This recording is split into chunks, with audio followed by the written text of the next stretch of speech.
قرآن میں بھی محفوظ ہیں۔ اسی طرح آخری نبی محمد مصطفیٰ کی جو دعا ہے وہ ہے کیا؟ بسم اللہ الرحمن الرحیم وقل ربی ادخلنی مدخل صدق واخرجنی مخرج صدق واجعل لی من لدنک سلطانا نصیرا۔ محمد مصطفیٰ فرما رہے تھے، عرض کر رہے تھے خدائے لم یزل کی بارگاہ میں، اے میرے مالک مجھے سچائی کے ساتھ داخل کرنا اور سچائی کے ساتھ نکالنا۔ کہاں پہ؟ کیونکہ یہ دعا محمد مصطفیٰ نے تب مانگی تھی جب ظاہری طور پہ نبی نے اعلان نبوت نہیں کیا تھا مگر نبی تھے، تب دعا مانگی تھی مجھے یہ دین کے کام میں سچائی کے ساتھ داخل کرنا اور سچائی کے ساتھ نکالنا۔ پھر محمد نے کیا مانگا؟ اے میرے مالک مجھے اپنے ہاں سے ناصرین کا سلطان عطا کرنا۔ ناصرین کا سلطان ہے کون مجھے بتانے کی ضرورت نہیں پڑے گی، وہی ہے جو نبیوں کا مشکل کشا ہے، وہی ہے جو حسنین کا بابا ہے، وہی ہے جو پیغمبر کا داماد ہے، وہی ہے جو جبرائیل کا استاد ہے، وہی ہے جس نے نوح کی کشتی کو بچایا، اور کوئی نہیں ہے ناصرین کا سلطان۔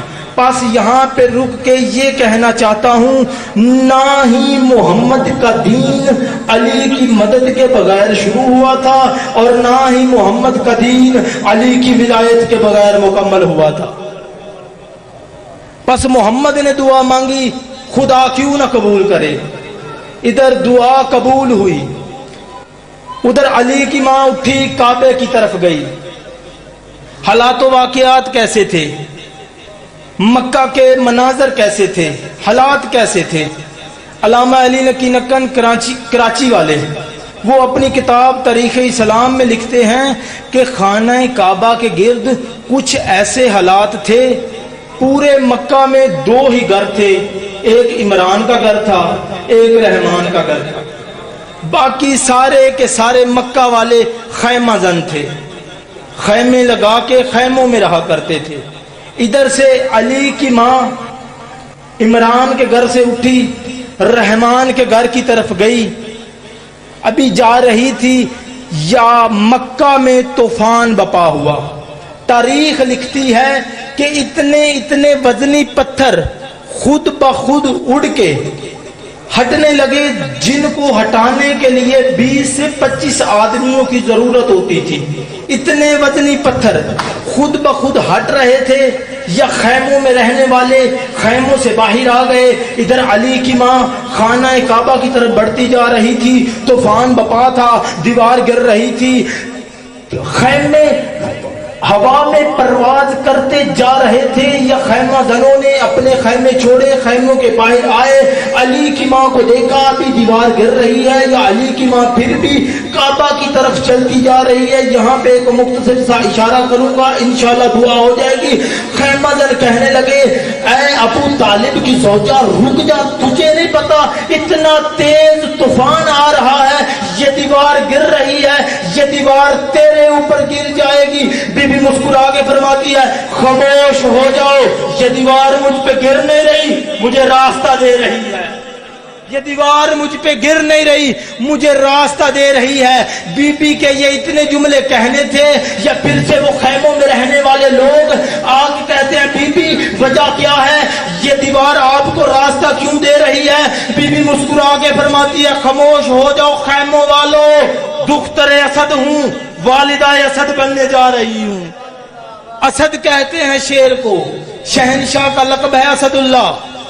بی بی فرماتی ہے، دختر اسد ہوں، والدہ اسد بننے جا رہی ہوں۔ بی بی چلی گئی خانہ کعبہ میں، 3 دن تک بی بی خانہ کعبہ میں رہی۔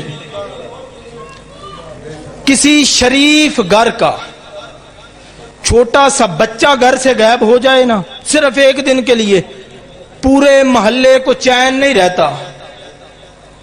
سوچو تو صحیح، کیا مکہ میں چین تھا کہ ابو طالب کے شریف گھرانے سے ایک شریف عورت 3 دن ہو گئے ہیں گھر سے باہر ہے؟